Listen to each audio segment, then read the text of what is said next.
Hola amigos, ¿cómo están? Mi nombre es Pablo Salún. Muchas gracias por estar nuevamente visitando nuestro canal.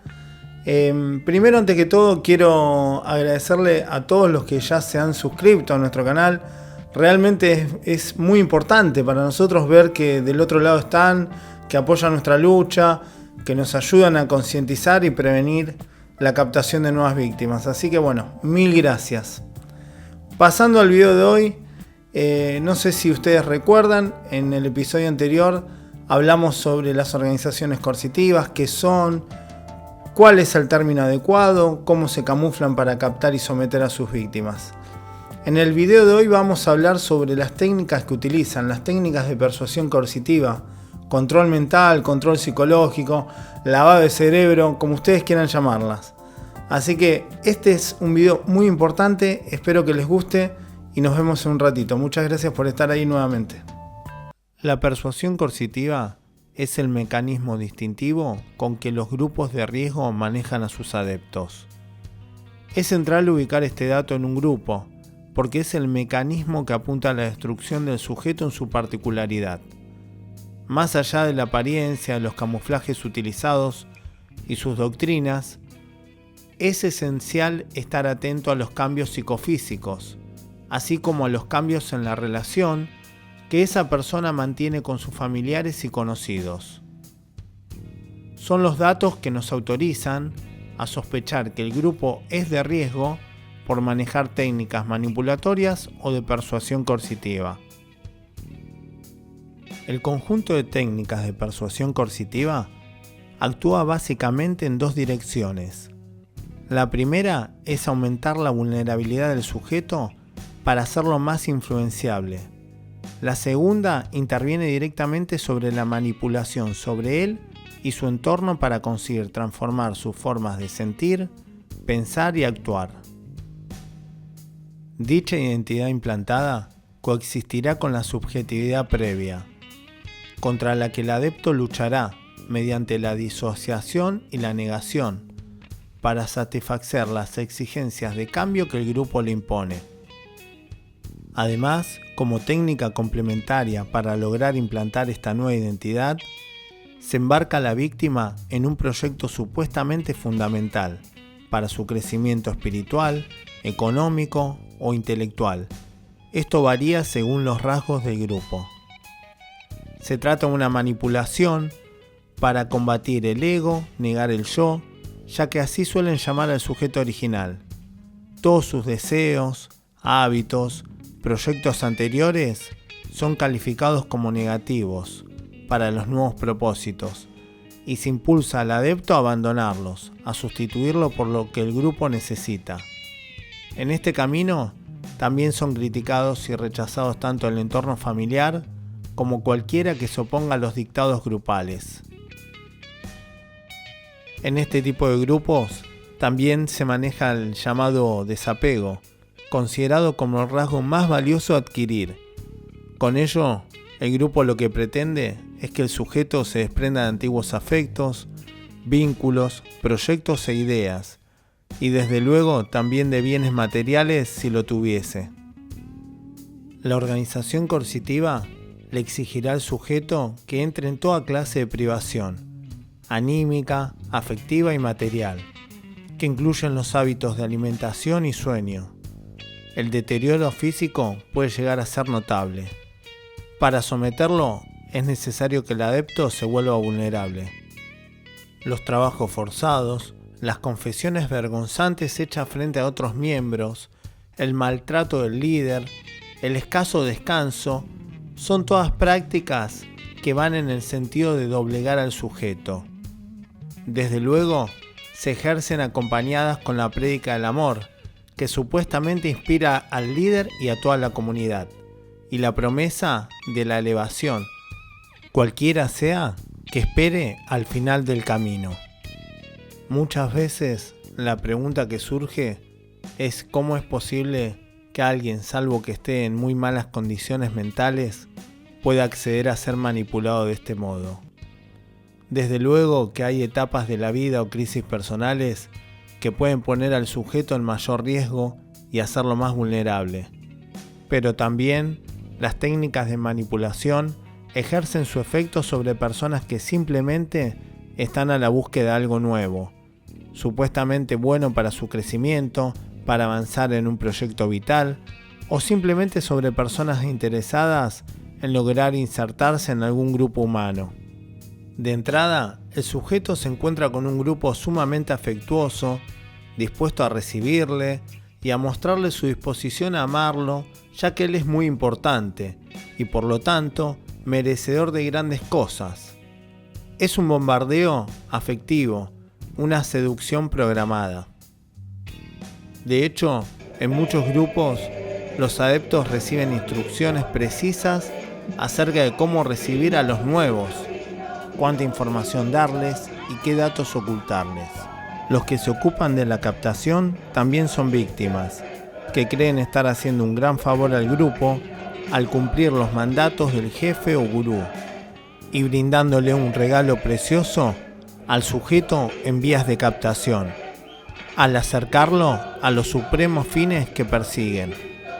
En ese estado de bienestar narcisístico, en el que el sujeto siente que le han dado un lugar primordial, es que comienza el uso de técnicas que colaboran con el trabajo sugestivo manipulatorio, de alteración de conciencia. Este trabajo, tenemos que insistir, consiste en acrecentar la disponibilidad de los individuos para caer en profundos estados de sugestión, con la intención de adormecer la mente y eliminar los mecanismos de resistencia.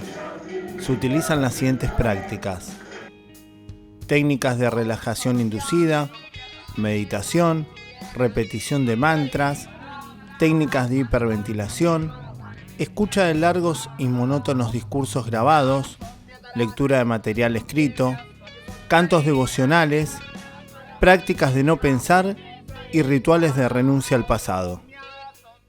Estas técnicas apuntan a sumir al sujeto en un estado hipnótico o cuasi, en el que se encuentra apto para recibir la influencia del grupo, sus creencias y certezas.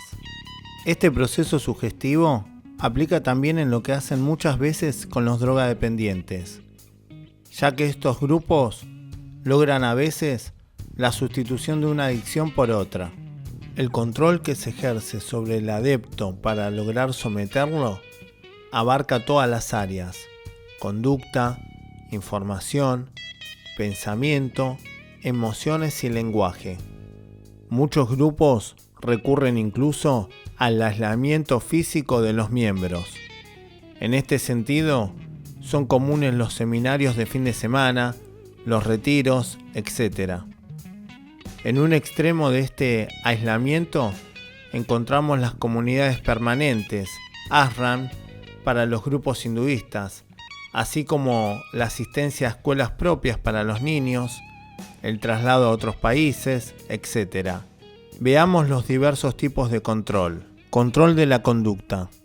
Regulación de la realidad física del individuo.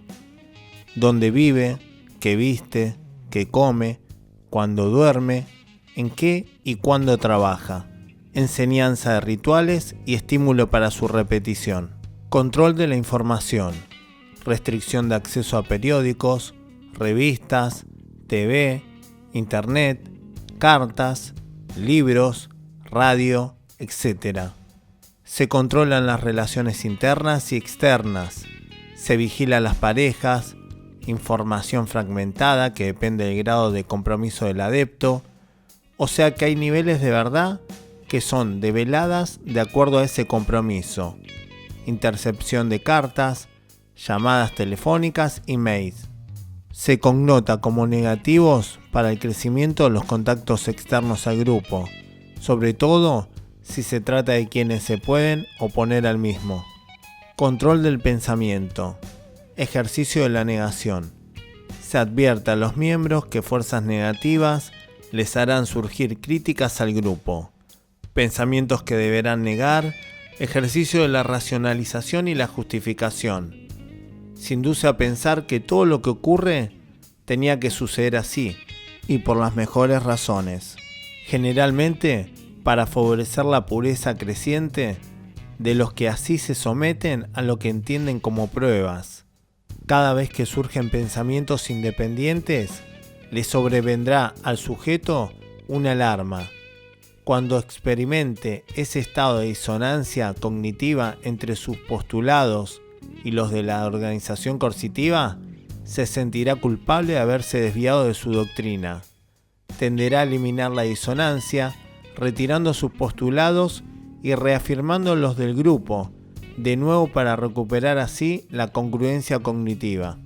Asimismo, se hacen aseveraciones con apariencia entre científica y mística, y se invoca a médicos, para sostener causalidades bizarras en las que el adepto creerá ciegamente. Cualquier crítica o duda es caracterizada como negativismo y como prueba a superar en el camino de crecimiento. Control de las emociones. Se inculca culpa, miedo, se plantea como fin a una felicidad basada en sufrimiento y sacrificio, se premia la lealtad y devoción, se digitan las relaciones interpersonales, frecuentemente digitando las parejas e incluso decidiendo acerca de cuestiones sexuales, se incita a la confesión pública de cualquier apartamiento de la doctrina propuesta y se implantan fobias mediante variadas amenazas que se explica cómo acechan al que se aparta del camino del grupo. Control del lenguaje. Agregamos este dato porque es característico de estas organizaciones coercitivas.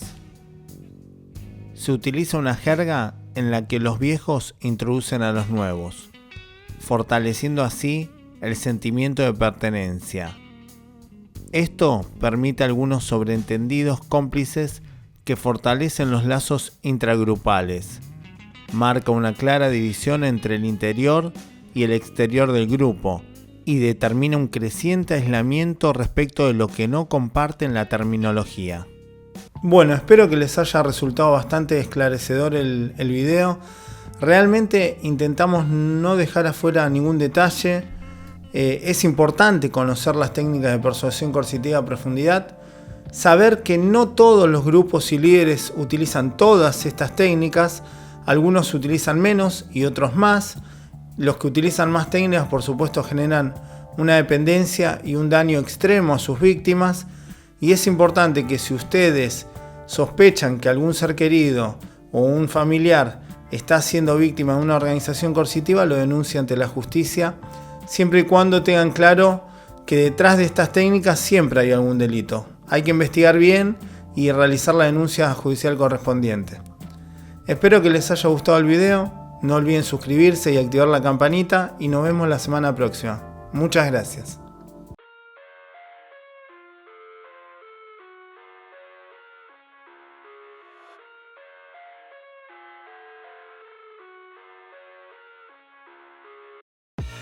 I live inside my own world of make